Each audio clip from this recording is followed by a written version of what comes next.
Emma had always known that her stepmother, Linda, wasn't fond of her. Ever since Linda married her father 2 years ago, there had been a distinct undercurrent of tension in their interactions. Linda, with her polished appearance and sharp tongue, seemed to view Emma as an inconvenience rather than part of her new family. At first, Emma tried to make an effort. She was polite, offered to help around the house, and stayed out of Linda's way when tensions ran high. But no matter what she did, it was clear that Linda preferred her own 2 children, Dylan and Haley, to Emma. Emma, a college sophomore, had little choice but to live at home while she worked part-time and pursued her degree. Her father's house, once a place of comfort, had become a battleground of unspoken resentment. Still, she told herself that she could endure the tension for a couple more years until she graduated. That resolve was tested one cold Tuesday evening when Linda dropped the bombshell.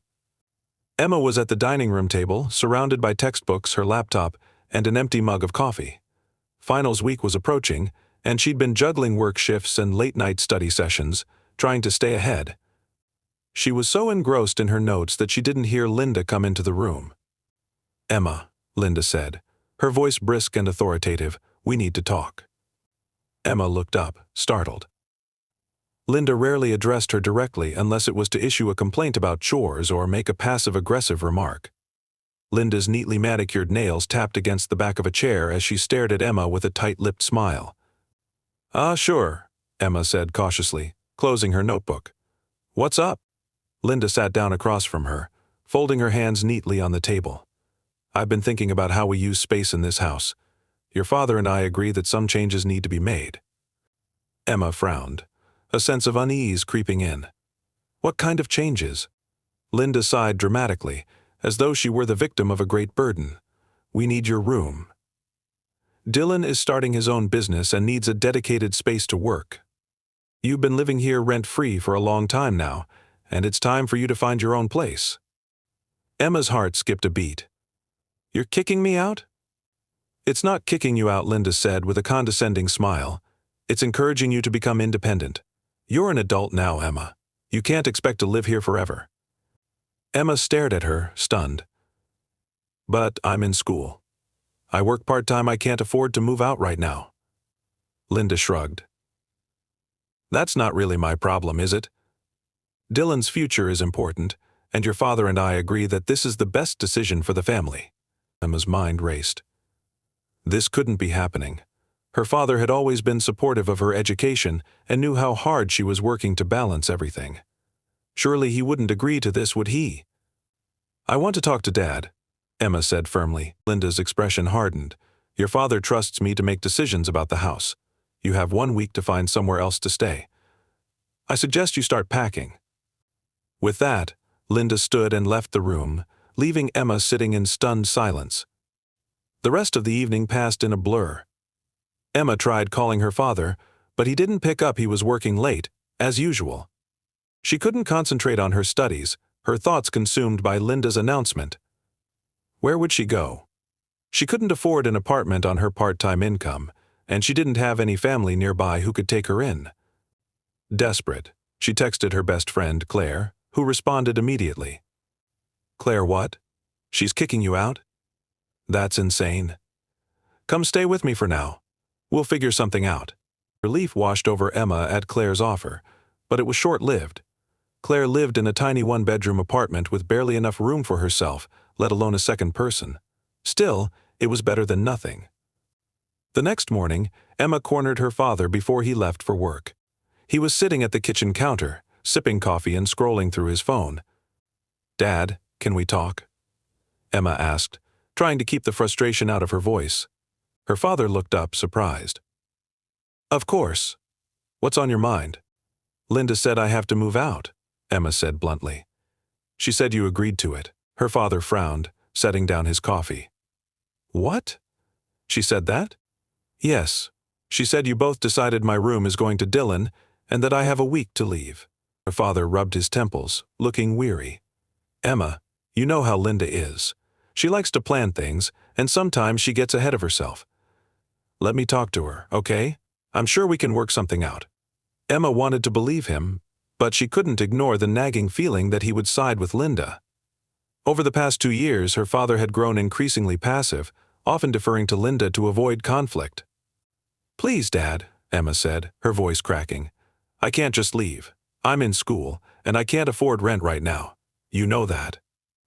"I know," he said, patting her shoulder. "Don't worry, sweetheart.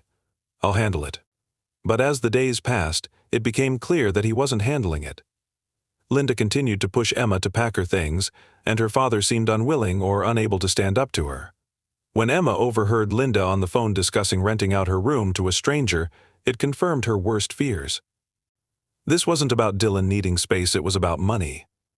By the end of the week, Emma had no choice but to move out. Claire picked her up in her beat-up car, helping load Emma's belongings into the trunk. As they drove away, Emma felt a mix of anger and sadness. This was supposed to be her home, her safe place, but now she felt like an outsider in her own family. That night, as Emma sat on Claire's couch surrounded by boxes, she made a decision. She wasn't going to let Linda get away with this. She would find out the truth about what was really going on and make sure her father knew the kind of person he had married. It was the first step in a journey that would test Emma's resilience and ultimately reshape her family's future. The first few days at Claire's cramped one-bedroom apartment were a blur for Emma. Surrounded by boxes and living out of a single duffel bag, she felt displaced and lost. Claire, her best friend since high school, did her best to make Emma feel welcome, but there was only so much she could do. The apartment was tiny, barely enough room for Claire herself, and Emma was hyper-aware of how much of a burden she was becoming. Emma's thoughts kept circling back to her stepmother. Linda's smug expression, the way she brushed off Emma's concerns, and the outright lie about needing the room for Dylan gnawed at her. Worse, her father's inaction felt like a betrayal. He had always been her rock, but now he seemed too cowed by Linda to stand up for her. The injustice of it all fueled a simmering anger that grew stronger with each passing day. One evening, as Emma sat cross-legged on Claire's worn couch scrolling through rental listings she couldn't afford, Claire plopped down beside her with a bottle of wine.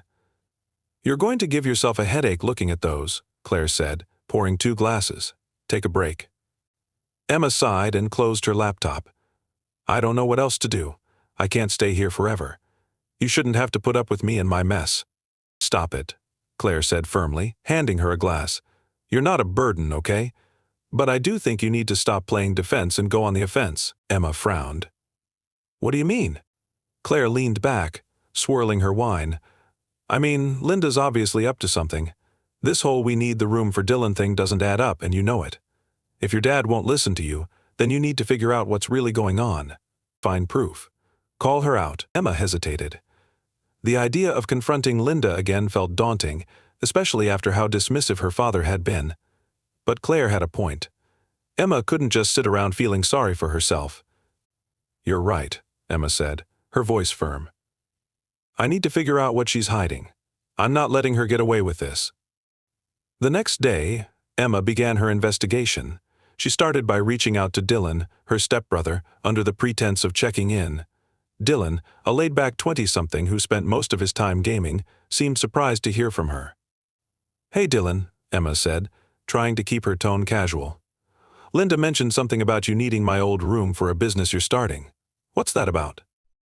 There was a pause, followed by Dylan's confused laugh. "What?"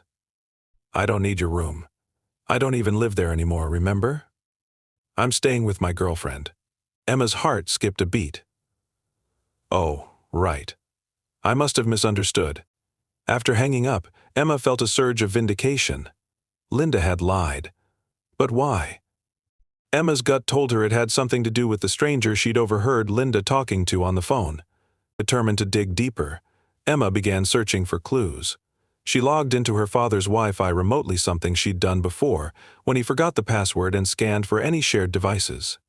To her surprise, she found a folder labeled rental agreements on his desktop. The folder contained several documents, including leases for properties Emma didn't recognize. As she clicked through them, her stomach churned.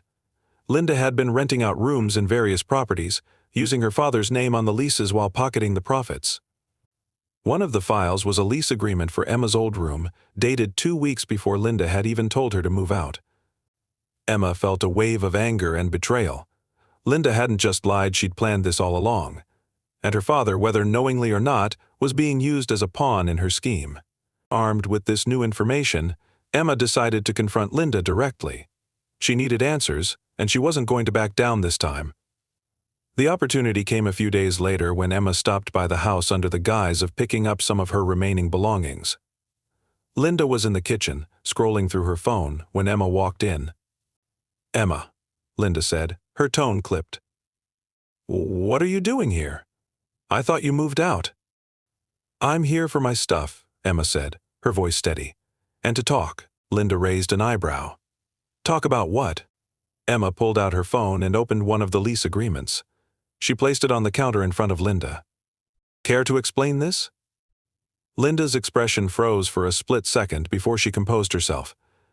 "I don't know what you're talking about."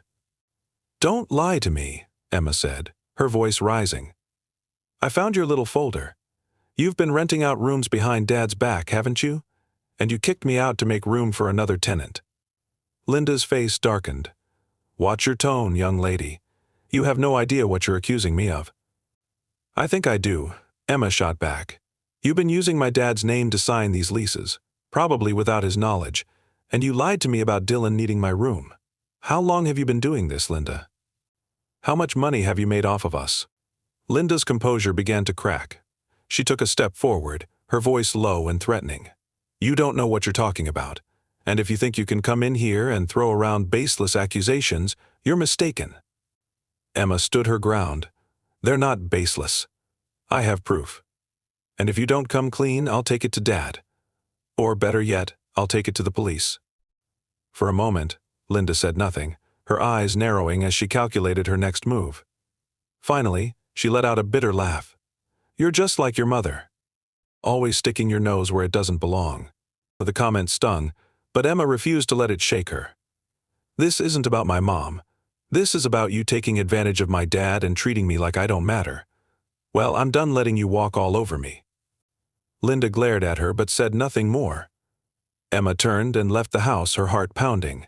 She had stood up to Linda, but she knew this was far from over. As she drove back to Claire's apartment, Emma felt a mix of fear and determination. Linda wouldn't back down easily, but neither would she. For the first time in weeks, Emma felt a spark of hope. She wasn't just fighting for herself, she was fighting to protect her father from Linda's deceit. The battle had only just begun. Back at Claire's apartment, Emma sat at the small kitchen table with her laptop open, the lease agreements pulled up in front of her. Her confrontation with Linda had been intense, but Emma knew it wasn't enough. Linda was crafty, manipulative, and resourceful. Emma needed a plan not just to expose Linda's schemes, but to make sure her father truly understood the extent of the betrayal. Claire was sitting across from her, eating instant noodles out of a bowl and watching Emma with a mix of concern and curiosity.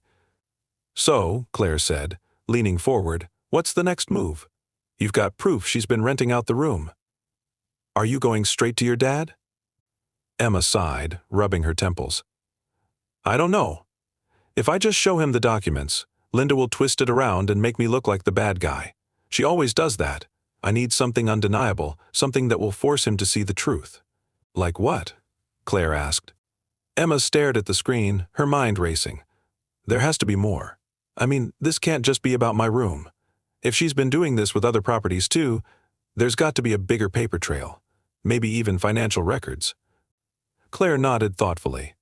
"If she's renting out these places under your dad's name, she's probably using his financial information too. Have you checked his bank statements?" Emma shook her head. "No, I don't have access to those. But if I could get into his email or his online banking, I might be able to find something." Claire raised an eyebrow. "That's a risky move." "Are you sure you want to go there?" Emma hesitated. She didn't like the idea of snooping through her father's private accounts, but she also knew that Linda was relying on her father's obliviousness to get away with her schemes.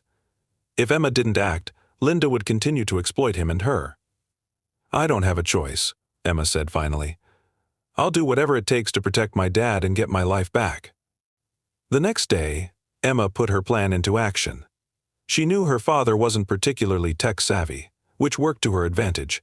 He often used the same passwords for multiple accounts, and Emma remembered him once asking her to help him reset his email password. She was able to guess the correct one after a few tries, and her heart raced as she logged into his inbox. What she found there shocked her. There were dozens of emails from property management companies, rental websites, and potential tenants, most of them addressed to Linda but sent from her father's account. It was clear that Linda had been using his email to manage her entire operation. Emma even found email chains discussing how much rent to charge, how to avoid taxes on the income, and what to do if tenants complained about maintenance issues. One email in particular caught her eye. It was from a man named Greg, who had been renting a property from Linda for several months. In the email, Greg complained about a leaky roof and threatened to withhold rent if the issue wasn't resolved. Linda's response was cold and dismissive, accusing him of lying and warning him that she would evict him if he didn't pay. Emma's stomach churned as she read the exchange. It was clear that Linda wasn't just exploiting her family, she was taking advantage of innocent people, too. Determined to dig deeper, Emma accessed her father's online banking account using the same password. As she suspected, Linda had been funneling rental income into a joint account she shared with her father. But what stood out most were several large withdrawals, thousands of dollars at a time, made by Linda alone. Emma couldn't tell where the money had gone, but it was clear that her father wasn't aware of the extent of Linda's financial manipulation. Armed with this new evidence, Emma decided to reach out to the tenants directly. She found contact information for a few of them in the emails and sent messages explaining who she was and why she was reaching out. To her surprise, several tenants responded quickly, eager to share their experiences. One tenant, a young woman named Sarah, described how Linda had pressured her into signing a lease with inflated rent and refused to make basic repairs. Another tenant, an older man named Frank, revealed that Linda had threatened to evict him when he asked for a rent reduction after losing his job. As Emma collected these stories, she felt a growing sense of anger and determination. Linda wasn't just a manipulative stepmother, she was a predator, preying on vulnerable people for her own gain. That evening, Emma shared everything she had found with Claire. "This is insane," Claire said, scrolling through the emails on Emma's laptop. "She's running a whole racket right under your dad's nose. He has to know about this." "I know," Emma said, "but I need to be strategic. If I just dump all of this on him at once, he might shut down or let Linda spin it. I have to make sure he understands the full scope of what she's done." Claire leaned back, thinking. What if you got one of the tenants to talk to him directly? Hearing it from someone outside the family might make it harder for him to ignore. Emma considered this. It was risky, but it could be effective. "I'll reach out to Sarah," she said. "She seems like she's willing to help, and she's been through a lot because of Linda. If she's willing to tell her story to my dad, it might make him see the truth." The next day, Emma met with Sarah at a local coffee shop. Sarah, a petite woman in her late 20s with tired eyes and a nervous demeanor, seemed relieved to finally have someone willing to listen to her. "I've been dealing with Linda for almost a year," Sarah said, stirring her coffee anxiously.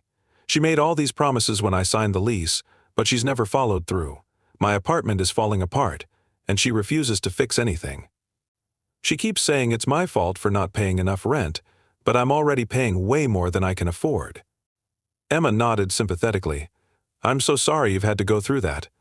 My stepmother has been lying to my family too, and I think it's time we expose her for who she really is." Sarah hesitated, her hands trembling slightly. "Do you think your dad will listen? He seems. I don't know, like he trusts her completely." After some encouragement, Sarah agreed to meet with Emma's father. They arranged to meet at a nearby diner the following evening.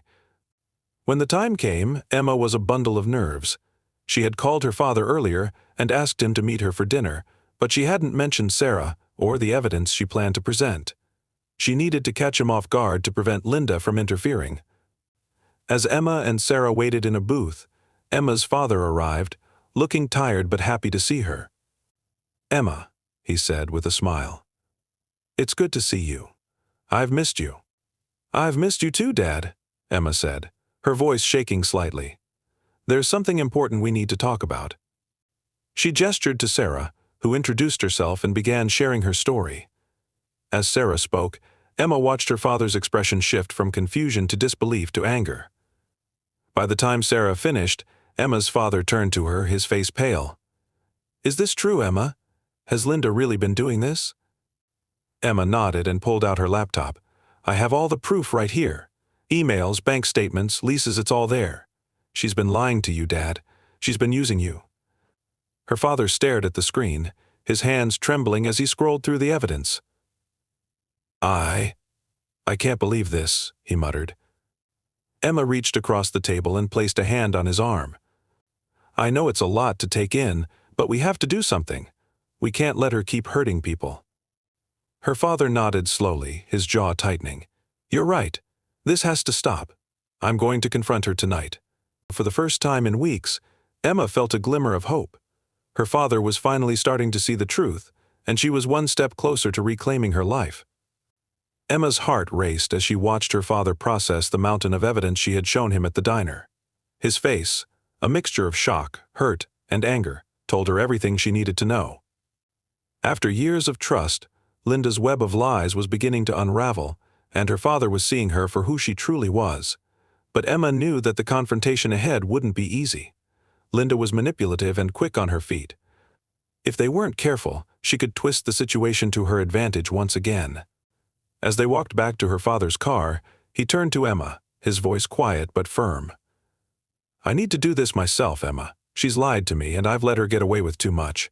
But it's my responsibility to confront her and put an end to this." Emma hesitated, her instinct screaming to stay involved, but she nodded. "Okay, Dad. But if she tries to turn it around on you or deny everything, call me. You don't have to face this alone." He gave her a small, grateful smile. "Thank you, sweetheart. For everything." Emma returned to Claire's apartment that evening, but sleep was impossible. She kept imagining the confrontation between her father and Linda, worrying that Linda might manipulate him yet again. Hours passed, and just as she was beginning to doze off, her phone buzzed. It was her father. "I need you to come over," he said, his voice heavy with emotion. "It's complicated." Her heart sank. She dressed quickly, grabbed her laptop and the printed evidence, and headed to the house. When she arrived, she found her father sitting at the kitchen table, his head in his hands. Linda was nowhere to be seen. "What happened?" Emma asked, sitting down across from him. "She denied everything at first," he said, his voice tired, said the emails were fake, that the leases weren't real. "But when I showed her the bank statements and told her I'd spoken to Sarah, she finally admitted it. She's been renting out the room, along with several other properties, all in my name. She claimed it was for our future, but I know that's a lie." Emma reached out and squeezed his hand. "I'm so sorry, Dad. I know how hard this must be for you." He nodded, his eyes glistening with unshed tears. "It's not just the lies, Emma. It's that I let it get this far. I ignored the signs because I wanted to believe in her. And in doing so, I failed you." "You didn't fail me," Emma said softly. "You were trying to hold the family together. But now that you know the truth, you can make things right." Her father straightened, a newfound determination in his eyes. "I told her to pack her things and leave. She's staying at a hotel for now, but I don't know what comes next. I don't even know where to start." Emma took a deep breath. "We need to protect you first. Cancel any joint accounts, change your passwords, and talk to a lawyer about the leases. You might also want to speak with the tenants Linda has been dealing with. Some of them might have legal claims against her, but they'll need to know that you're on their side." Her father nodded, absorbing her words. "You're right. I'll handle the accounts and passwords tomorrow. Can you help me find a lawyer?" "Of course," Emma said. "I'll make some calls in the morning." Over the next few days, Emma and her father worked together to untangle the mess Linda had created. They canceled the joint bank account, locking Linda out of the funds she had been siphoning off. Emma helped him draft an email to the tenants, explaining the situation and apologizing for Linda's behavior. Many of them responded with relief, grateful that someone was finally taking responsibility. But Linda wasn't about to go quietly. A week after she moved out, Emma's father received a letter from her lawyer accusing him of emotional abuse and threatening to sue for half of his assets. The accusations were baseless, but they added another layer of stress to an already overwhelming situation. "She's trying to scare you," Emma said, reading the letter with him at the kitchen table. "She knows she's in the wrong, but if she can make you feel guilty or afraid, she might get you to back down." Her father sighed. "I just want this to be over, Emma. I don't want to fight." "I know," Emma said gently. "But you can't let her win. We'll fight this together." They met with a lawyer, who reassured them that Linda's claims had little merit. The lawyer advised them to counter with their own legal action if Linda refused to drop her demands. Emma's father was hesitant at first, but with Emma's support, he agreed to move forward. In the meantime, Emma took steps to rebuild her own life. With her father's encouragement, she found a small apartment nearby and started applying for jobs. She also reconnected with her mother, who had been supportive from a distance but hesitant to get involved. The conversations with her mom were healing, helping Emma process the pain and betrayal she had experienced. As weeks turned into months, the situation with Linda slowly resolved. Faced with mounting evidence and legal pressure, Linda agreed to a settlement that required her to return a portion of the money she had taken and relinquish any claims to the properties. She moved out of town shortly after, leaving Emma and her father to pick up the pieces. One evening, as Emma and her father sat on the back porch of the house, sipping tea and watching the sunset, he turned to her with a solemn expression. "I owe you more than I can ever repay," he said. "You stood up for me when I couldn't see what was happening. You fought for our family, even when I didn't." Emma smiled, tears welling in her eyes. "You've always been there for me, Dad. I just did what you would have done if the roles were reversed." He nodded, his gaze thoughtful. "It's going to take time to rebuild, but I feel like I can breathe again, and I have you to thank for that." Emma reached over and squeezed his hand. "We'll get through this together." In the months that followed, life began to return to normal. Emma found a stable job she enjoyed, and her relationship with her father grew stronger than ever. They talked openly about the past, their shared pain, and their hopes for the future. Though Linda's betrayal had left scars, it had also brought them closer, reminding them of the importance of trust and honesty. For the first time in a long time, Emma felt at peace. She had faced the storm and come out stronger, ready to embrace whatever came next. And as she looked toward the future, she knew that she and her father would always have each other no matter what challenges lay ahead.